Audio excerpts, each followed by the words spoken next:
In December 1938, a Dutch woman named Truus Wijsmuller boarded a train in Vienna.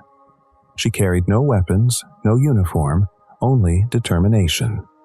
She was about to face one of the most dangerous men in Nazi Germany, Adolf Eichmann. Her goal? To secure safe passage for 600 Jewish children, many of them strangers, and send them out of the Reich. What happened next would change history, and eventually lead her to save nearly 10,000 children. In the late 1930s, Europe was changing fast. Hitler and the Nazis had taken full control of Germany. Anti-Jewish persecution was growing. On November 9–10, 1938, Kristallnacht, synagogues burned, Jewish shops were smashed, and many men were arrested. Britain opened a small escape route. Children under 17 could enter with temporary visas. This program became known as the Kindertransport. Over 9 months, more than 10,000 mainly Jewish children escaped Nazi territories. But it was not easy. There were trains to arrange, borders to cross, customs to clear, and the Gestapo watching closely. One mistake could cost lives. Gertrude Truus Wijsmuller Meyer was born on April 21, 1896, in Alkmaar, Netherlands. She was married to Joop Wijsmuller since 1922 and worked in social care. By the early 1930s, she was already helping Jewish refugees. Truus was not a soldier. She had no training in war, but she had courage and determination. She believed children deserved a chance to live. Survivors later called her Tante Truus, Auntie Truus. In 1933, she started traveling into Nazi Germany to escort Jewish acquaintances and family members to safety in the Netherlands. After Kristallnacht in 1938, she committed herself to a mission on a much bigger scale, to rescue Jewish children by the thousands. In December 1938, Truus traveled to Vienna to meet Adolf Eichmann. He was a mid-level SS officer already handling Jewish affairs. Eichmann told her she had 5 days to organize a transport of 600 children. Many thought he was mocking her. Imagine Eichmann thinking, "You save 600 kids by Sunday? Good luck." But Truus didn't give up. She used her network of refugee committees in Vienna, Frankfurt, Berlin, Breslau, Prague, and Riga. She booked trains, arranged escorts, coordinated with volunteers, and persuaded parents to send their children with just a suitcase each. On December 10th, the first train left Vienna with 600 terrified children. Most did not know where they were going, or if they would see their parents again. The trains passed through Nazi territories with constant inspections. Truus coordinated every step, sometimes riding along, sometimes meeting trains at stations. She was not just an organizer, she was a guardian, a mother figure. Nazi persecution is growing. Mission: evacuate Jewish children via Kindertransport. Hero: Truus Wijsmuller, ordinary woman turned resistance hero. Achievement: first transport of 600 children from Vienna defying Eichmann. After Vienna, Truus worked to organize more transports. Eichmann, surprisingly, did not cancel on her. Some say he saw her as a way to solve the Jewish problem without trouble.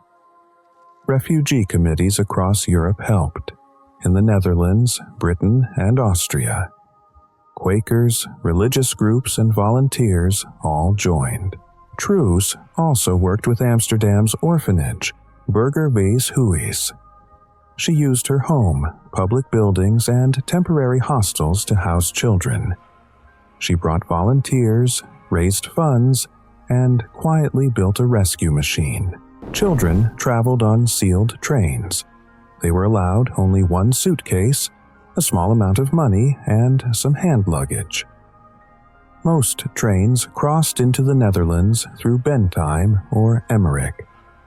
Once in Dutch territory, there were fewer risks, but paperwork had to be perfect. From the Netherlands, many children took ferries from Hook of Holland to Harwich in England. In Britain, children went to foster homes, group homes, or temporary camps like Dovercourt. Truus also helped smuggle children onto illegal ships, like one from Marseille bound for Palestine. These operations required planning, fuel, forged papers, and huge personal risk. Truus faced enormous stress. She juggled trains, Nazi officials, orphanages, and volunteers while risking her own life. She was watched and sometimes threatened. Survivors remembered her as deeply caring. One said, "She never slept. She kept traveling everywhere to pick children up. She really wanted to help children. That was her mission." Children affectionately called her Tante Truus. Truus remained humble. She later said saving 10,000 children was not enough, thinking of the millions who died. In May 1940, the Germans invaded the Netherlands. Planes flew overhead, bombs fell, and the country was collapsing. And just when you think she'd stop, she doesn't. Stopping meant abandoning children. On May 10, 1940, Truus was in Paris on another mission. Hearing the invasion news, she rushed back to Amsterdam. At Burgerweeshuis, she organized 74 Jewish children to board the last ship out, SS Bodegraven, just hours before the Dutch surrendered. Bombs fell as she ensured all children were safe. A final evacuation under fire. Truus's role went beyond organizing transport. She also supported Dutch resistance efforts, smuggled food, medicine, and forged papers to Jews in camps. In 1944, helped 50 children from Westerbork transit camp escape to Theresienstadt instead of Auschwitz. She acted as a shield for children, defying the regime through courage and logistics, built a rescue network, committees, orphanages, volunteers, mastered transport logistics, trains, ferries, illegal ships, showed courage under pressure, rescued children during invasion and bombing, participated in resistance to protect Jewish lives. By September 1939, the Kindertransport had evacuated most children. Thanks to Truus and her team, around 10,000 mainly Jewish children were saved. Children went to foster families, group homes, or temporary camps. Some stayed in the Netherlands, others went to France or Palestine.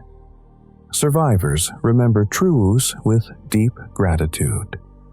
They called her "my child," or the mother of 1,000 children. Truus remained humble. She said, "What I did was not enough. Only 10,000 children. How many millions died after that?" Her emotional burden was immense, negotiating with bureaucrats and Nazis, living under threat, carrying the lives of thousands of children. But she never gave up. For survivors, she was hope.